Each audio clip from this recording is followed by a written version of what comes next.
Hi, welcome to Feed Your Soul. I am Melinda, and you are watching our series on the Torah portions. This series is designed for followers of Jesus, whether you're new to your faith or you've known him your whole life. It's designed to help you, us, jump into the front of our Bibles in a deeper way than we're used to. It's reading it line by line, even the parts that seem repetitive, even the parts that you might want to call boring or irrelevant, right? It's hard to find the relevance to our lives. These words are there for a purpose and a reason. And so it's my heart, it's my passion to help other believers in Jesus to get just as excited about Genesis, Exodus, Leviticus, and Numbers, and Deuteronomy as we do about the books in the back of the Bible, right? So, welcome. We are at the end of Exodus. We'll be wrapping up Exodus today. The portion is called Pekude, and it means accounts or tally of or inventory, something like that. And it is found in Exodus 38, 21 through 40. And we're also going to look at First Kings, chapter 7 and 8, and part of Revelation 21. Okay. Last week we talked about the chiastic structure of Exodus, the second half of Exodus, where the chiastic structure is this mirroring, these ideas that mirror one and another. They're kind of repetitive, either word for word or by idea. And it mirrors all the way to the middle or main point of the passage.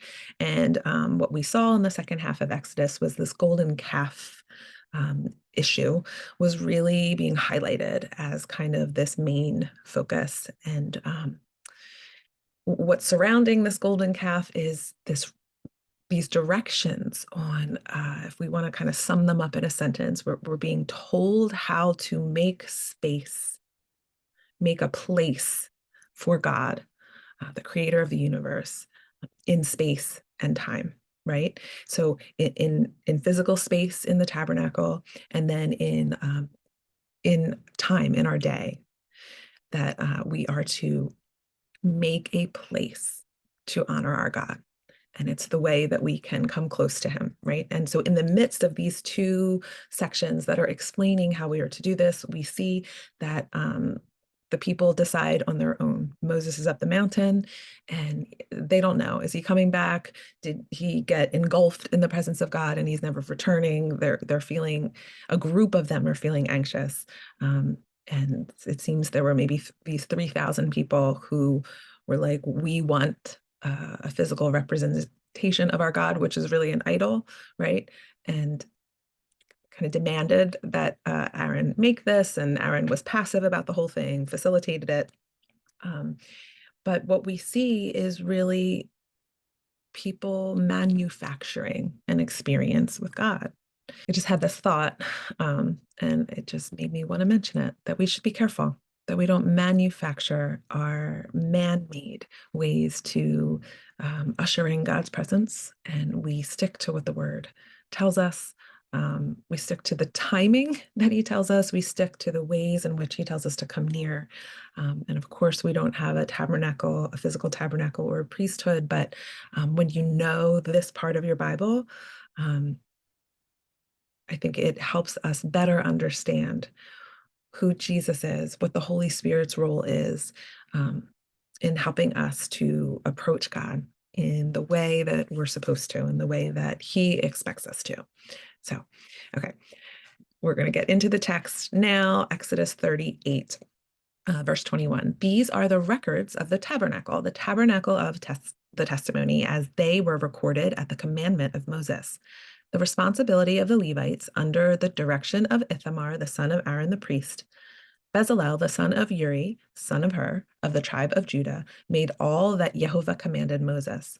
And with him was Aholiab, the son of Hisamach, of the tribe of Dan, an engraver and designer, an embroiderer in blue and purple and scarlet yarns, and fine twined linen. All the gold that was used for the work in all the construction of the sanctuary, the gold from the offering, was 29 talents and 630 shekels by the shekel of the sanctuary. The silver from those of the congregation who were recorded was 100 talents and 1,775 shekels by the shekel of the sanctuary. A beka, a head, that is a half shekel, by the shekel of the sanctuary for everyone who was listed in the records from 20 years old and upward for the 603,550 men. The 100 talents of silver were for casting the bases of the sanctuary and the base of the veil, and 100 bases for the 100 talents, a talent a base. And of the 1,775 shekels, he made hooks for the pillars and overlaid their capitals and made fillets for them. The bronze that was offered was 70 talents and 2,400 shekels. With it, he made bases for the entrance of the tent of meeting, the bronze altar, and the bronze grating for it, and all the utensils of the altar, the bases around the court, and the bases of the gate of the court, and all the pegs of the tabernacle, and the pegs around the court. Exodus 39. From the blue and purple and scarlet yarns, they made freshly woven garments for ministering in the holy place. They made the holy garments for Aaron as Jehovah commanded Moses. He made the ephod of gold, blue, and purple and scarlet yarns and fine twined linen. And they hammered out gold leaf, and he cut it into threads to work into the blue and purple and scarlet yarns and into the fine twined linen in skilled design.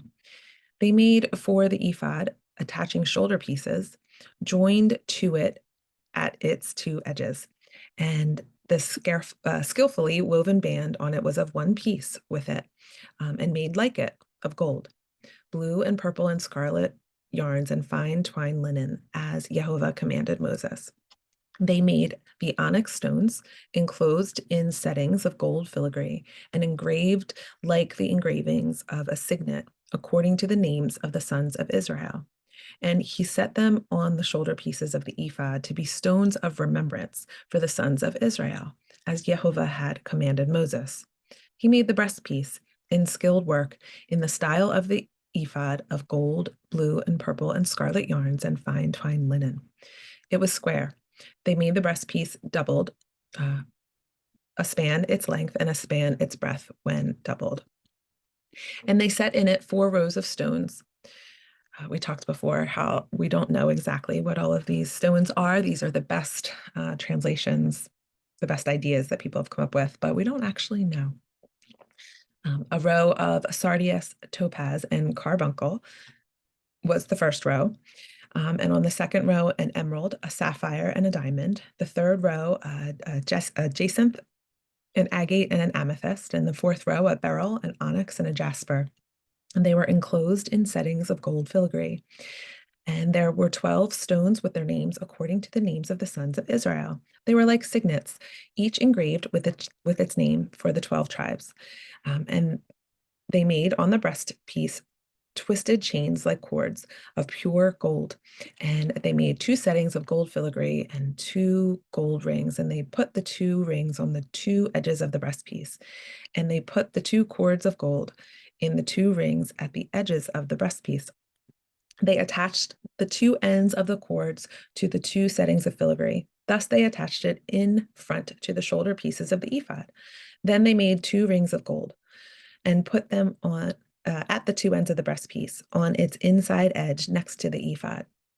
And they made 2 rings of gold and attached them in front to the lower part and of the shoulder pieces of the ephod at its seam above the skillfully woven band of the ephod. And they bound the breastpiece by its rings to the rings of the ephod with a lace of blue, so that it should lie on the skillfully woven band of the ephod, and that the breastpiece should not come loose from the ephod, as Jehovah commanded Moses. He also made the robe of the ephod woven olive blue, and the opening of the robe was like the opening in a garment, with a binding around the opening so that it might not tear. On the hem of the robe, they made pomegranates of blue and purple and scarlet yarns and fine twined linen. They also made bells of pure gold and put the bells between the pomegranates all around the hem of the robe. between the pomegranates. A bell and a pomegranate, a bell and a pomegranate, around the hem of the robe for ministering, as Jehovah commanded Moses. They also made the coats woven of fine linen for Aaron and his sons, and the turban of fine linen, and the caps of fine linen, and the linen undergarments of fine twined linen, and a sash of fine twined linen, and of blue and purple and scarlet yarns embroidered with needlework, as the Lord had commanded Moses. They made the plate of the holy crown of pure gold and wrote on it an inscription like the engraving of a signet, holy to Jehovah. And they tied it to a cord of blue to fasten it on the turban above, as Jehovah had commanded Moses. So there's a lot of descriptive, repetitive description, right? Because we read about this several chapters before. But the internet is helpful, right? We can get pictures of what this might have looked like, because I'm not good at picturing things like this from text. But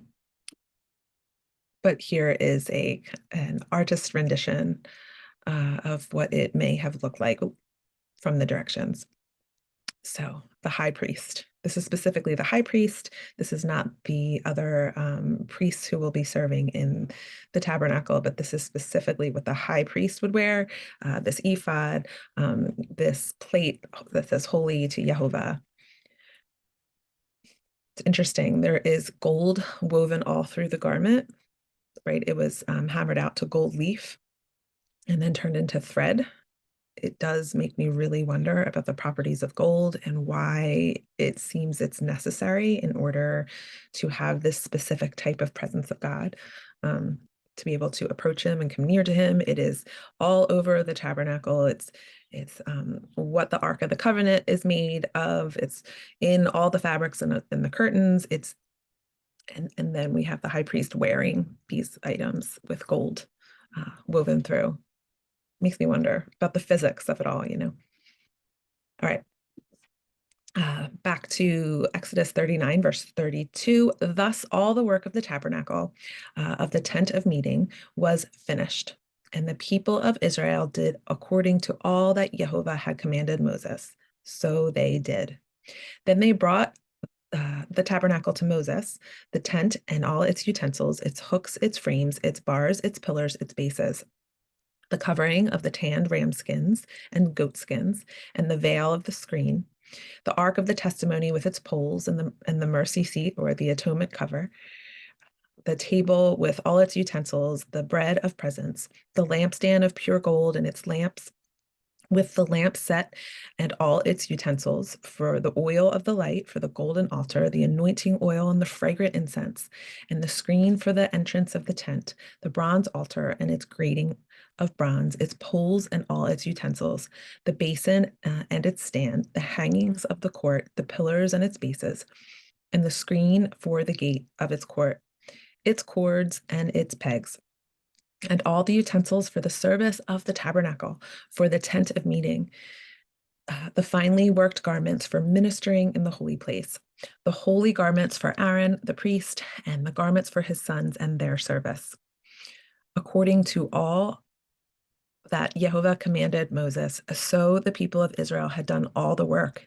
And Moses saw all the work, and behold, they had done it, as Jehovah had commanded. So they had done it.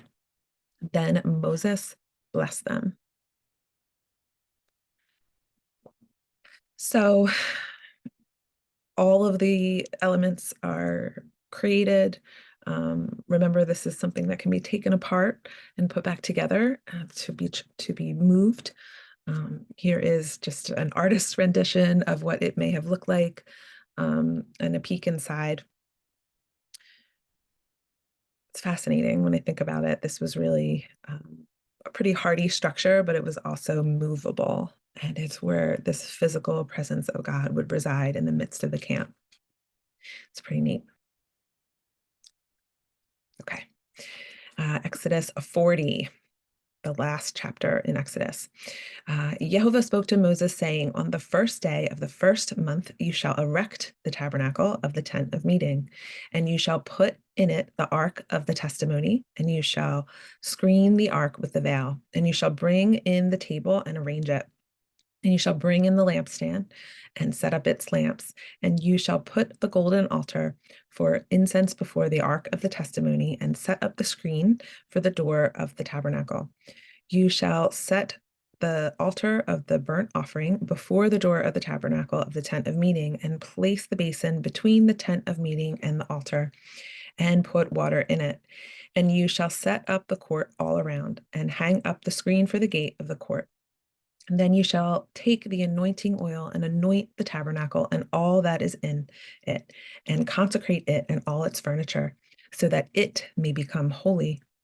You shall also anoint the altar of the burnt offering and all its utensils, and consecrate the altar, so that the altar may become most holy. You shall also anoint the basin and its stand and consecrate it. So now we're setting up the tabernacle, right? It was God said to set it up on the first day of the first month. So we don't have an exact timeline given to us all throughout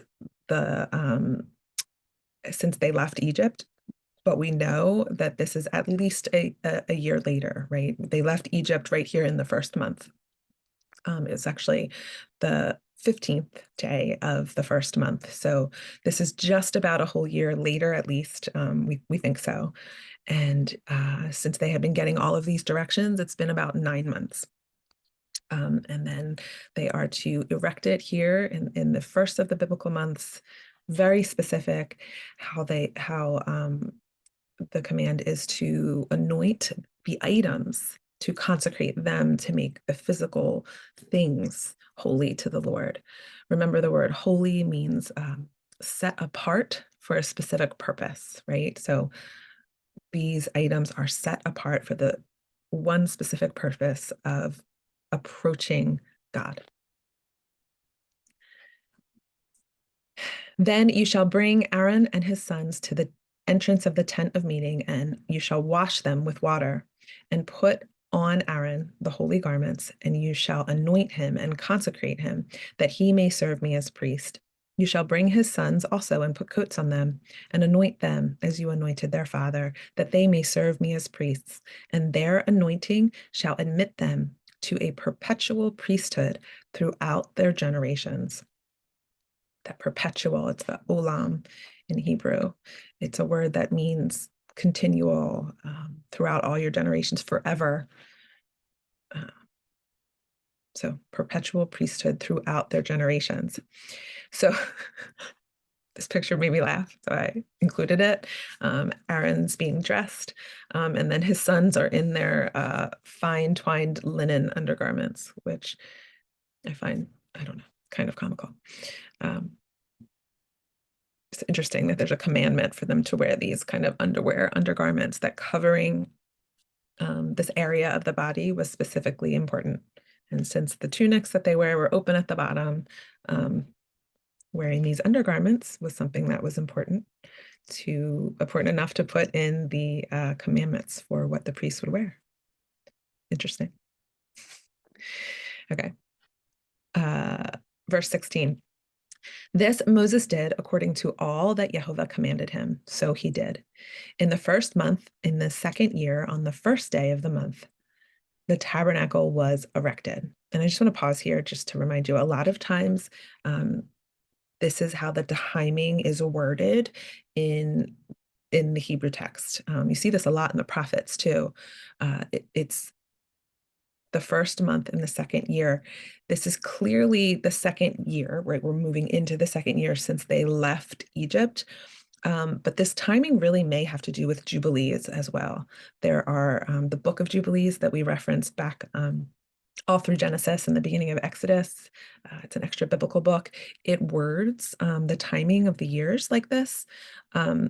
It's the second year in the whichever Jubilee, right? And this would be the when Israel comes out of Egypt would be a Jubilee year. So the Jubilees is this set of 49 and then 50th year. So if the Jubilee happened, then that next year is the first year into the next Jubilee. Anyway, you see this in the prophets, you see this in the book of Jubilees. This is the first month in the second year on the first day of that month. Since they left Egypt, but I think it's probably also counting the Jubilees too, because they left Egypt at a year of Jubilee. Okay. Moses erected the tabernacle. He laid its bases and set up its frames and put in its poles and raised up its pillars. He spread the tent over the tabernacle and put the covering of the tent over it, as Jehovah had commanded Moses. He took the testimony and put it into the ark and put the poles on the ark and set up the atonement cover above the ark. And he brought the ark into the tabernacle and set up the veil of the screen and screened the ark of the testimony, as Jehovah had commanded Moses. He put the table in the tent of meeting on the north side of the tabernacle outside the veil. He arranged the bread on it before Jehovah, as Jehovah commanded Moses. He put the lampstand in the tent of meeting opposite the table on the south side of the tabernacle and set up the lamps before Jehovah, as Jehovah had commanded Moses. He put the golden altar in the tent of meeting before the veil, and he burned fragrant incense on it, as Jehovah commanded Moses. And he put in place the screen for the tabernacle, for the door of the tabernacle, as he set the altar of the burnt offering at the entrance of the tent, of the tabernacle of the tent of meeting. And he offered on it the burnt offering and the grain offering, as Jehovah commanded Moses. He set the basin between the tent of the meeting and the altar and put water in it for washing, with which Moses and Aaron and his sons washed their hands and their feet. When they went into the tent of meeting, they approached the altar. They washed as Jehovah commanded Moses. He erected the court around the tabernacle and the altar and set up the screen of the gate of the court. So Moses finished the work. Then the cloud covered the tent of meeting, and the glory of Jehovah filled the tabernacle. And Moses was not able to enter the tent of meeting because the cloud settled on it. And the glory of the Lord filled the tabernacle throughout all their journeys. Whenever the cloud was taken up from over the tabernacle, the people of Israel would set out. But if the cloud was not taken up, they did not set out till the day that it was taken up. For the cloud of Jehovah was on the tabernacle by day, and fire was in it by night, in the sight of all the house of Israel throughout all their journeys. The cloud is descending. I animated my slide here. If you didn't say it, did you say it? Let's try it again. His presence came and settled on and inside of the tabernacle. It's just such a cool, it makes me wonder, it makes me want to think about what that presence was like, that the people could be so near to God's presence. It was different, right? This is a different type of presence. This is a different presence of God than we had Jacob wrestling an angel. We had even the burning bush. This is different. There's a necessity for these elements to be present. The gold seems to be really significant. Who approaches God and comes most close to him is really, it's really important that it's one specific person dressed in these garments. And so if you have any thoughts, or you've ever listened to any teachings, or you have any of your own insight as to why these elements needed to be present in the tabernacle, please share them in the comments. It's a fascinating study to me. And really most of it's just conjecture because we don't know exactly, but it does make me wonder about the physical properties of it all, the physics of it all, right? The chemistry. Why were these substances needed and chosen to be present, to house God's presence? We talked about last week about this mirroring of creation, that God kind of pulled himself back and made a space for us to live in so that we could be in communion with him. That's what the garden was, right? It was this place where God could live with the humans he made and be in communion with them. When Adam and Eve had to leave the garden, there was this widening of the space between humans and God.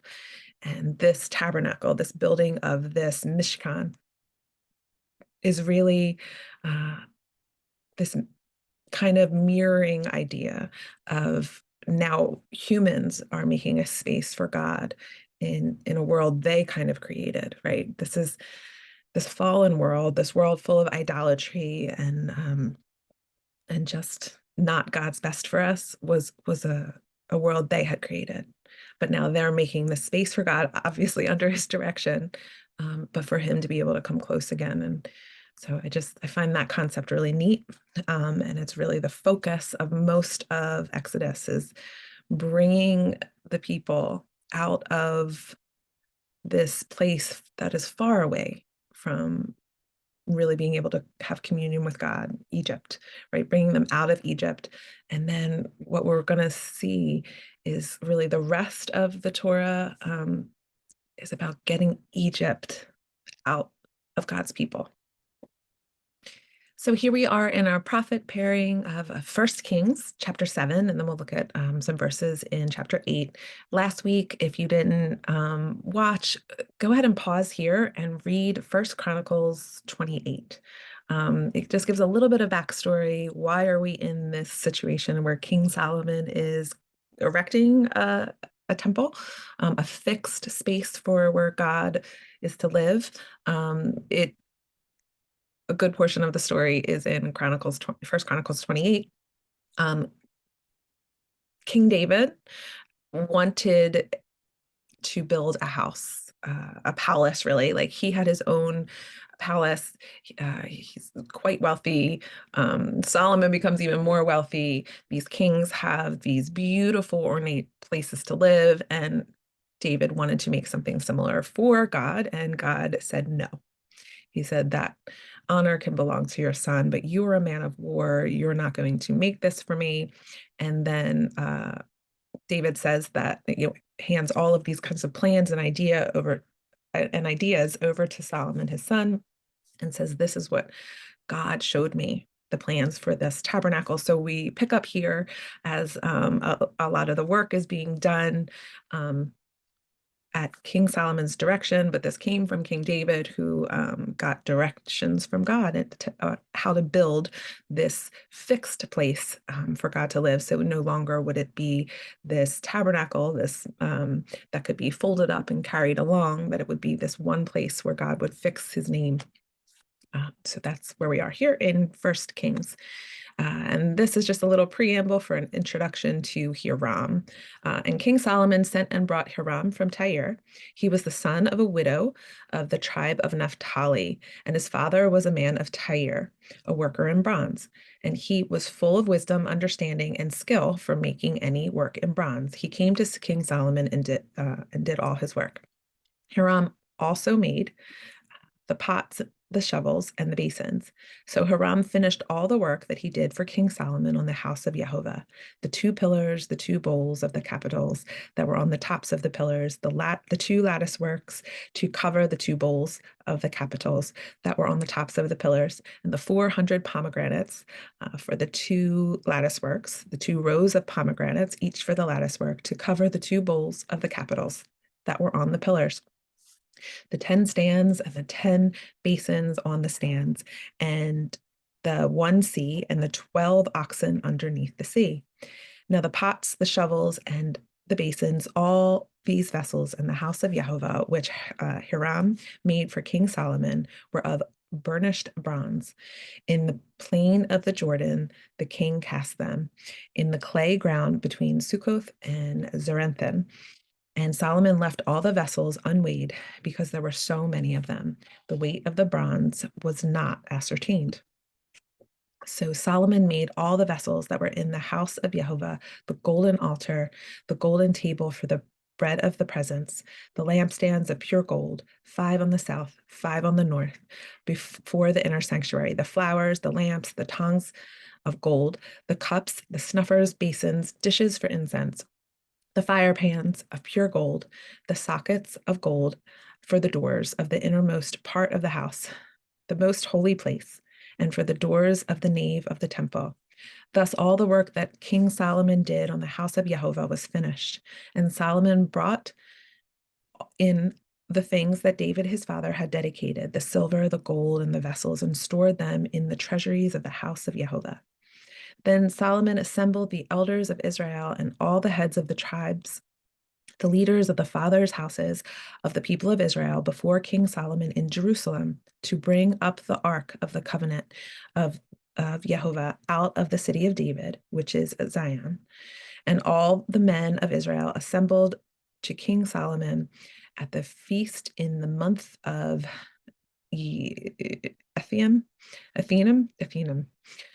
which is the 7th month. And all the elders of Israel came, and the priests took up the ark. Just as an aside, these month names, there's different month names that you'll see attached to the different biblical months. There was really no names officially given to the biblical months. And when you do see names, they're likely either the Canaanite names of the months or Babylonian names. So if you see different names for different months, different names for the same months, that's why. Okay. And they brought up the ark of Jehovah, the tent of meeting, and all the holy vessels that were in the tent. The priests and the Levites brought them up, and King Solomon and all the congregation of Israel who had assembled before him were with him before the ark, sacrificing so many sheep and oxen that they couldn't be counted or numbered. Then the priests brought the ark of the covenant of Jehovah to its place in the inner sanctuary of the house, in the most holy place, underneath the wings of the cherubim. For the cherubim spread out their wings over the place of the ark, so that the cherubim overshadowed the ark and its poles. And the poles were so long that the ends of the poles were seen from the holy place before the inner sanctuary, but they could not be seen from outside. And they are there to this day. There was nothing in the ark except 2 tablets of stone that Moses put there at Horeb, where Jehovah made a covenant with the people of Israel when they came out of the land of Egypt. And when the priests came out of the holy place, a cloud filled the house of the Lord, of Jehovah, so that the priests could not stand to minister because of the cloud, for the glory of Jehovah filled the house of Jehovah. Then Solomon said, Jehovah has said that he would dwell in thick darkness. I have indeed built you an exalted house, a place for you to dwell forever. Then the king turned around and blessed all the assembly of Israel, while all the assembly of Israel stood. And he said, Blessed be Jehovah, the God of Israel, who with his hand has fulfilled what he had promised with his mouth to David my father, saying, Since the day that I brought my people Israel out of Egypt, I chose no city out of all the tribes of Israel in which to build a house, that my name might be there. But I chose David to be over my people Israel. Now it was in the heart of David my father to build a house for the name of Jehovah, the God of Israel. But Jehovah said to my father, Whereas it was in your heart to build a house for my name, you did well that it was in your heart. Nevertheless, you shall not build the house, but your son, who shall be born to you, shall build the house for my name. Now Jehovah has fulfilled his promise that he had made, for I have risen in the place of David my father, and I sit on the throne of Israel, as Jehovah promised. And I have built the house for the name of Jehovah, the God of Israel. And there I have provided a place for the ark, in which is the covenant of Jehovah that he made with our fathers when he brought them out of the land of Egypt. So this chapter goes on, and there's this whole prayer of Solomon, which is really worth reading. So I say, take a moment, go read it. But we're going to pick up here in verse 54. Now, as Solomon finished offering all of this prayer and plea to Jehovah, he arose from before the altar of Jehovah, where he had knelt with his hands outstretched toward heaven. And he stood and he blessed all the assembly of Israel with a loud voice, saying, Blessed be Jehovah, who has given rest to his people Israel, according to all that he had promised. Not one word has failed of all his good promises, which he spoke by Moses his servant. And Jehovah our God be with us as he was with our fathers. May he not leave us or forsake us, that he may incline our hearts to walk with him, to walk in all his ways, and to keep his commandments, his statutes, his rules, which he commanded our fathers. Let these words of mine, with which I have pleaded before Jehovah, be near to Jehovah our God day and night, and may he maintain the cause of his servant and the cause of his people Israel, as each day requires, that all the peoples of the earth may know Jehovah is God. There is no other. Let your heart, therefore, be wholly true to Jehovah our God, walking in his statutes and keeping his commandments, as at this day. We see that both places are filled with the glory of God, that his presence came, the cloud that seemed to hold his presence, right, did fill both places. This was a fixed place now that God would attach his name. And I want us to remember about his name, right? He said over and over again that in this, if you read through the Torah and then also through the next historical books where God talks about the place in which he will fix his name is the place that they are to bring the sacrifices for the holidays, right? So here is the place in which God will fix his name. It is now here in Jerusalem, in the city of David. And to just be able to, we looked at this slide before, just about the comparisons, and we see this, Solomon's temple is right here, the one in orange, and the tabernacle is here in the brown or whatever. So you can just like see the difference in size. But then when we continue through time, I just find this to be an awesome graphic. So I really hope it's accurate because I did not check the measurements. But then we see Herod's temple there in blue. That is, that's the one that is in existence when Jesus is born. And then we see this other huge temple, and this is Ezekiel's temple. So as we're going to get into the New Testament portion in Revelation, we are seeing really it's this Ezekiel's temple. It is in the mix here.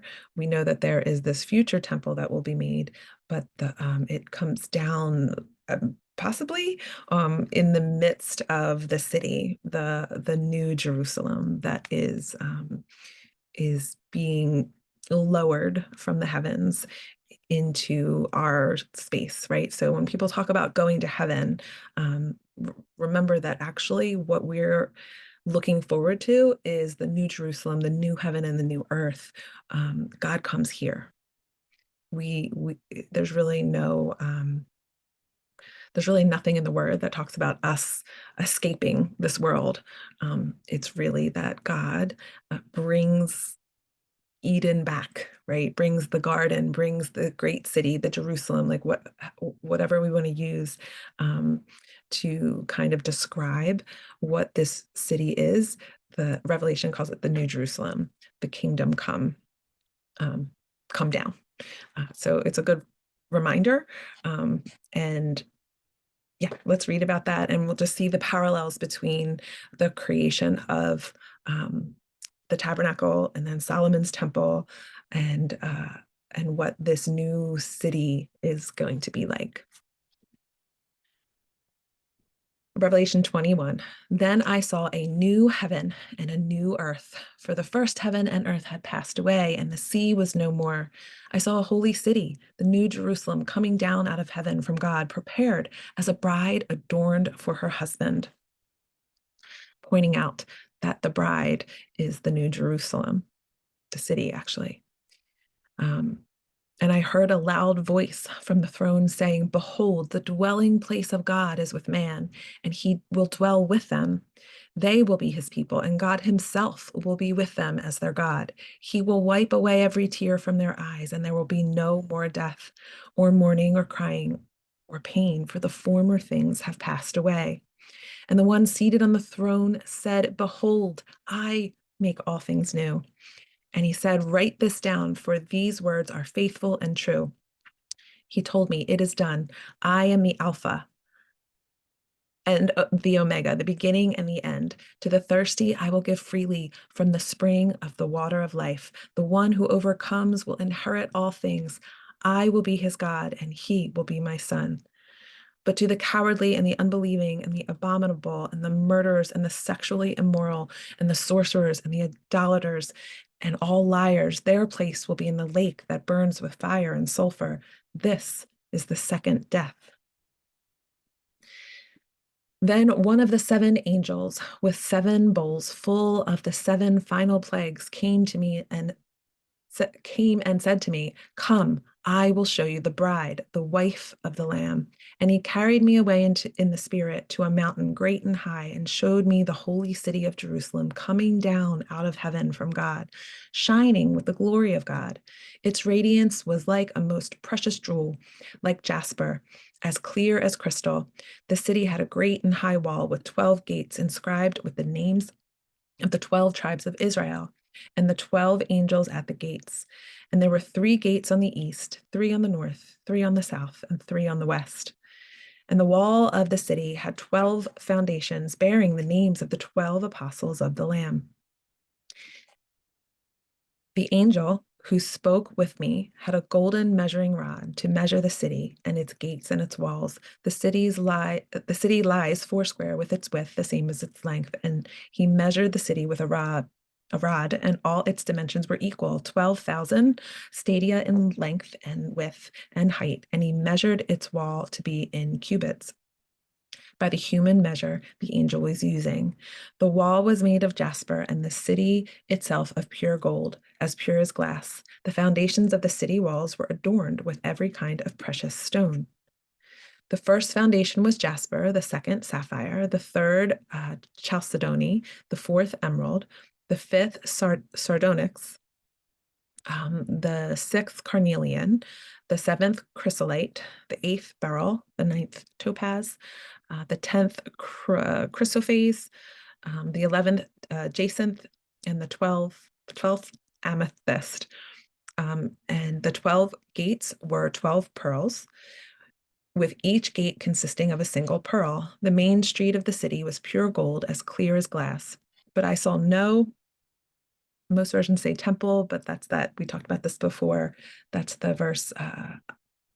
We touched on it. I want to say two portions ago, where the Greek word there means more like sanctuary. It's naos, sanctuary or holy of holies. So I saw no sanctuary or holy of holies in the city, because the Lord God Almighty and the Lamb are its sanctuary. And the city has no need of sun or moon to shine on it, because the glory of God illuminates the city, and the Lamb its lamp. By its light the nations will walk, and into it the kings of the earth will bring their glory. Its gates will never be shut at the end of the day, because there will be no night there.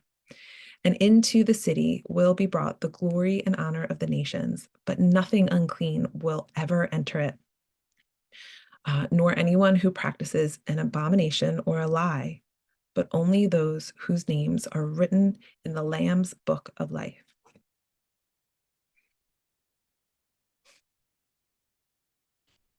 This kingdom come, this city, the New Jerusalem. What will it be like, right? We can think and wonder and try to get a picture of these verses, and try to, I was looking up different ways that artists depict what it talks about in Revelation, and also Ezekiel's temple. And it's beautiful. Like, the internet's neat for this, right? Because we don't have to just imagine, we can tap into other people's imaginations. But what I just want to leave our study in Exodus with is really the parallels between the tabernacle and this kingdom come, these specific directions, right, to create this space for God. They were patterned after what was already happening in heaven. We're told it's a type and a shadow. We're told that Moses had specific directions. I bet he even got to see that God gave him a vision of what was happening in heaven, that this tabernacle was to be patterned after. We are told that it's a shadow and a copy. And so that means that there is a temple, a tabernacle in heaven where our high priest is ministering for us. However figurative or literal that is, I don't want to debate that part, except that we know we were told these are types and shadows of what God will bring in its fullness and richness and realness to us in the age to come. And connecting these things, understanding the front of our book, what this tabernacle was like, what the holiness of it was all about, what the priesthood, which that's what Leviticus, we're going to learn all about these sacrifices and what the priesthood role was and what these sacrifices role were. We're going to dive into that, but these are all the foundations of what our Messiah has come on top of, right? To fulfill these promises, these types and shadows, and to give us encouragement and to leave us the Holy Spirit and to become our high priest, a perfect high priest who cannot be corrupted, as we'll see more and more that the human priesthood did become corrupted. We can see all these threads threading through. We can see all these puzzle pieces fitting together. It's much easier to see when you know the front of the book. So thanks for sticking with me for this study in Exodus. Join me next week as we dive into Leviticus. Don't be scared off. I know a lot of people are like, oh, Leviticus. No, it's awesome. There is so much there when you take the time to read line by line, in depth, in context. It gives us more and more knowledge and more and more insight into the mind of God and his expectations, his plan, and his love for his people. So, all right, I will see you then. Have a great week, everybody.